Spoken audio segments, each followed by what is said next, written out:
Trying to turn me some air on in this car. I am on my way to work. I'm running late, of course.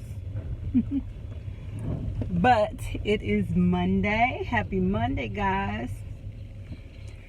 Whew, I just wanted to get on here and record an update for my Ozempic journey. Man. Oh, I am having a tough time, y'all. And I tell you, I'm trying to balance so much work stuff between having 2 jobs and having a family and dealing with my mom is going through some stuff right now, and I'm responsible for helping her and taking care of her.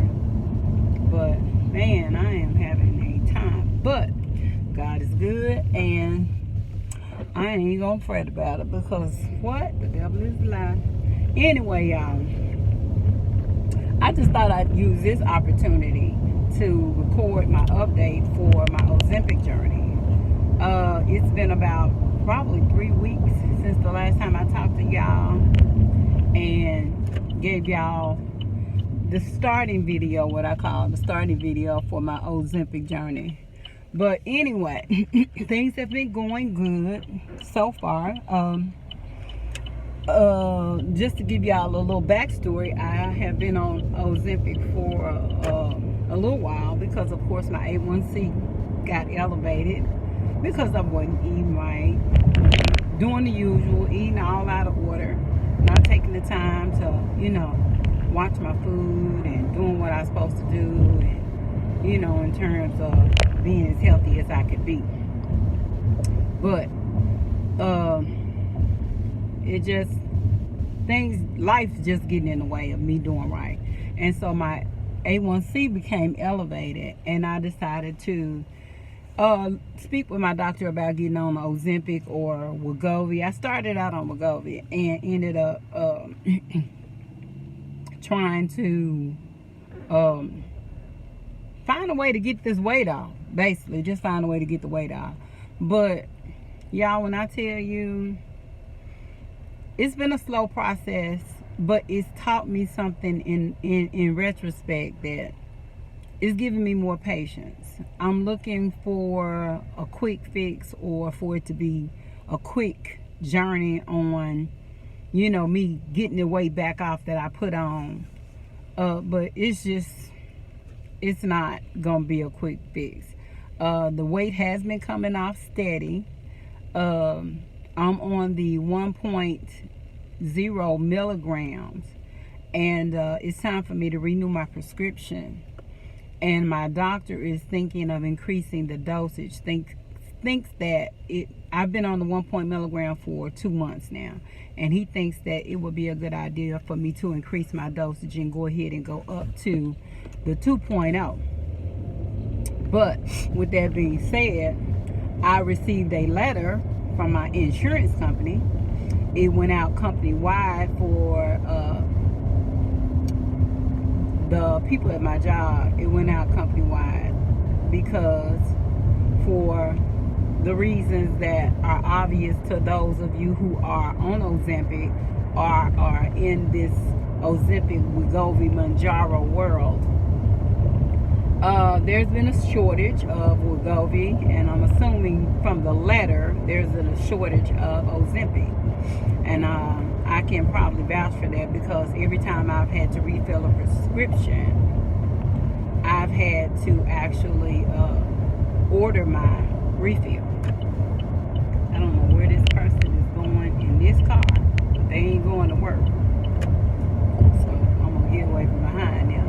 But they've had to order my refill. It's never readily available, because of course there are so many people that are on these GLP-1 medications. It's hard to, keep it in stock, I'm assuming. And companies will never actually meet the demand with their supply. They will never do that, because they want people to, be in demand for it. And it makes it, I don't know. excuse me, y'all. I'm driving and I'm trying to keep my eye on the road and pay attention to what's going on. But it's like people are paying more attention to what I'm doing than actually paying attention to the road. So I got to watch out for them. But as I was saying, it's a shortage of it. So my insurance company has taken the route that they're not going to approve paying for it if you don't have the type 2 diagnosis and you don't have what they consider a prior authorization. Now get it, I understood that with the insurance that I have, and I actually had insurance on both jobs, and I canceled like a dummy the insurance on my government job. I canceled that even though it was the better insurance, because I really wasn't sure when I took that job if I was going to actually stay there and actually keep that position, because it was supposed to just supplement my income. But like a dummy, I canceled the wrong insurance, and I really should have canceled the insurance on the job that I worked during the daytime. But since that was my primary job before I received this secondary position, I just kept that insurance. Not thinking, not paying attention, not thinking. But hindsight is 20/20. Anyway, I'm getting off track. I know a little bit, but y'all just bear with me. But what happened was, okay, now the company where I worked during the daytime, my insurance sent out the letter, like I said, saying that they will no longer be covering it if I do not have a prior authorization, and the prior authorization has to be approved. Okay, I'm thinking, okay, I'm good, I'm fine. I've had a prior authorization because I've only been on the drug for 6 months, and the prior authorization I had was good for a year. Okay, now I go to pick up my refill because my doctor called in my increased dosage, and the pharmacy is telling me that they can't approve because I need a prior authorization. I told her, I said, well, I have that on file already, and it's supposed to be good for a year. She tells me it's not letting me go through it. It's not letting me see. So my insurance company now, of course, is blocking me getting my refill. Need I mind you, I switched my shot day to Monday, and today is Monday. So I'm actually supposed to be taking my shot today. And unless something happens with my doctor contacting my insurance company or getting my situation with the prior authorization straightened up, then I won't have my medication for today. But for people who know me, who love me, who understand me, you know I'm always prepared, and I got a backup plan. We have here in Tennessee, where I live, we have these clinics that have started where we have, of course, doctors and nurse practitioners, where you can actually walk in and get the shot. You got to pay for it out of your pocket, but it's nowhere near the price that you have to pay for if you just get a doctor prescribe you and you pay for this medication out of your pocket that way. They actually give you a shot, and because of course the medication is overpriced to begin with, they're offering it to you at a reduced price where you get a shot per, you're getting your shot every week, and you're only paying, I think it's like $99 for me. So versus me paying $1,000 a month for the medication, paying versus I would pay $400 a month for the medication versus me paying $1,000 for it if I just have to pay for it and let my doctor prescribe it and I pay for it out of pocket. I'm not about to do that.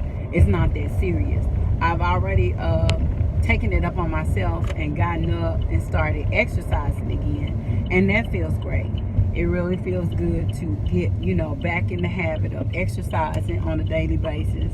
And I'm not gonna lie to you, I started out where I was gonna do an hour walking a day, which everybody, doctors and everyone agrees, that's a good start. But when you're trying to get motivated to get back to exercising and getting back to the point where you actually like it or love it, you got to start slow. And so what I'm doing now is I'm only doing 30 minutes a day. and I'm trying to increase my speed a little bit, or the speed that I'm going. I'm actually walking on my treadmill that I've had forever. Well, I hadn't had this one forever. I've had a treadmill. This one is fairly new. I've only had it maybe about a year, and honestly never used it until now. I used it maybe once or twice, but I've been getting on there consistently for the last couple of weeks, and I feel good. I feel really good, and I'm just doing my 30 minutes a day, making sure I walk at a pace that's comfortable for me, pushing myself a little bit. This week I'm going to increase my speed a little bit, because the goal is to get 2 miles in those 30 minutes. I'm at about 1.7, 1.8 miles in those 30 minutes. And I've been able to do 2 miles in 30 minutes when I used to walk back in the day.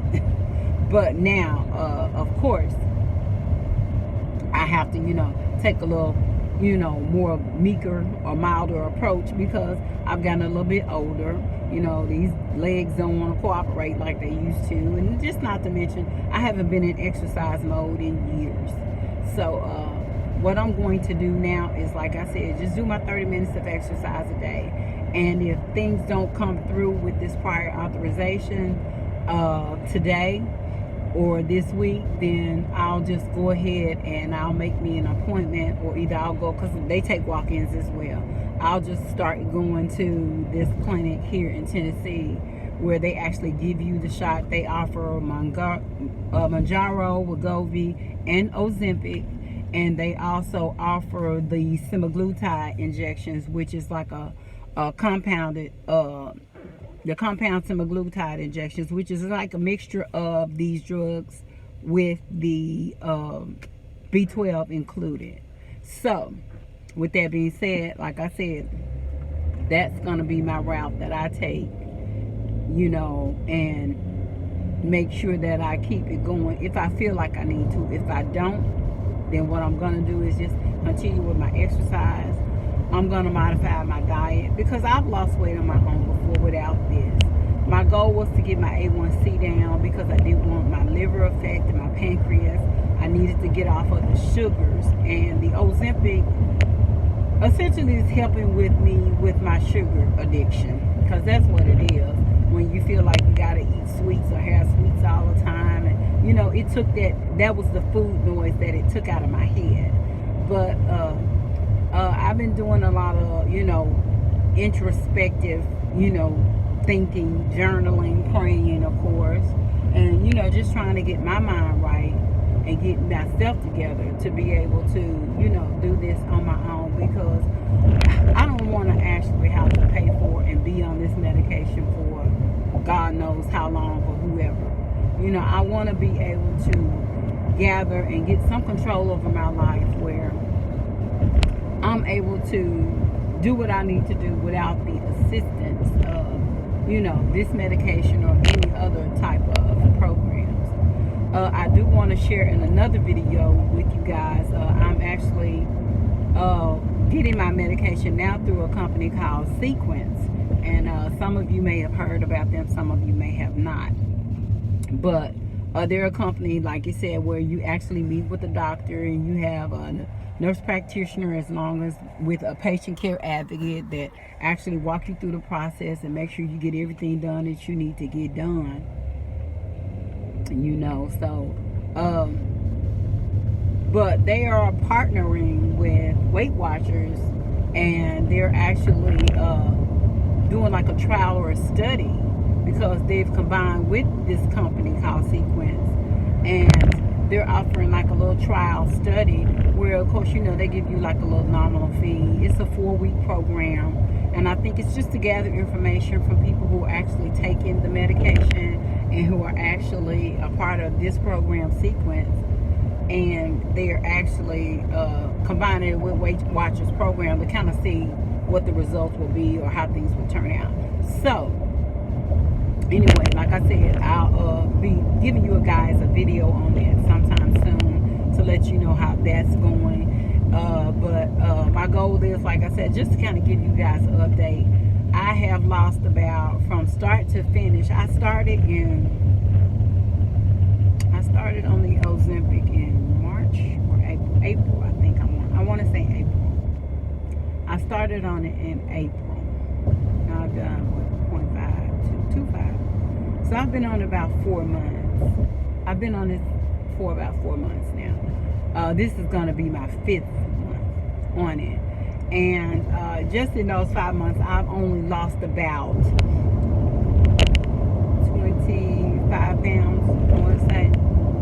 And I've got quite a ways to go for me to reach my goal weight in my mind, what I feel like I want to be. Now, what I feel like, I'm not going to actually put a number on, because what I want to be is not ideal for what my doctors want me. My doctors think I should be a lot less than what I am. I want to be healthy is the overall goal. Heart health, bone health, making sure I'm okay, mentally and stuff like that. But I have a number that I have in my head that I feel like I should be able to get to. Have I ever reached that goal? Not even with my weight loss surgery, I did. But I wasn't far from it, when I started that weight loss journey with the weight loss surgery. But with that being said, it's just a coin toss on how this journey will go with the Ozempic. What I am going to do, of course, when it's time for open enrollment, I will be dropping this insurance and picking up my government insurance, because I'm not going to pay for 2 insurances. That's number one. Number two, the government insurance, of course, was better. Why I dropped it, like I said, I can kick my own self in the pants for that. But what I am going to do is actually, I'm actually going to, like I said, during open enrollment, switch my insurance, because my thing is I pay too much money for insurance for me to go have my well checkup, woman's checkup, and to have, the process go through where I gotta sit here and, beg for my insurance to pay for what they're supposed to pay for anyway. It's just ridiculous. I think obesity is a disease, and insurance companies need to recognize that, along with these pharmaceutical companies, that, you just need some help sometimes. And if you're paying for insurance, all this money we pay out of pocket, out of our checks and income, and you can't even use it without, it's to me, it's the same situation with,